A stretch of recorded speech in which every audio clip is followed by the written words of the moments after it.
চট্টগ্রাম এবং বরিশালের ফাইনাল ম্যাচের মধ্য দিয়ে শেষ হতে যাচ্ছে বিপিএল এর 11তম আসর। ফাইনাল ম্যাচে টসে জিতে ফিল্ডিং এর সিদ্ধান্ত নিয়েছেন ফরচুন বরিশালের ক্যাপ্টেন তামিম ইকবাল। ব্যাটিংয়ে পাঠিয়েছেন চট্টগ্রাম কিংসকে।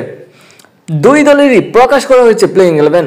বরিশালের প্লেইং 11টা জানিয়ে দিচ্ছি: captain Tamim Iqbal, Kyle Mayers, Towhid Hridoy, David Malan, Mushfiqur Rahim, wicket keeper batter Mahmudullah Riyad, Mohammad Nabi, Rishad Hossain, এবাদত হোসেন, তাইজুল ইসলাম এবং মোহাম্মদ আলী।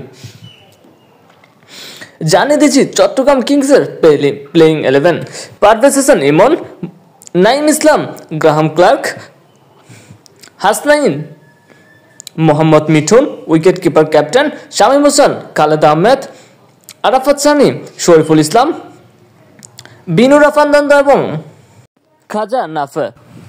ম্যাচের পরবর্তী আপডেট পেতে অবশ্যই চ্যানেলটি সাবস্ক্রাইব করে রাখুন।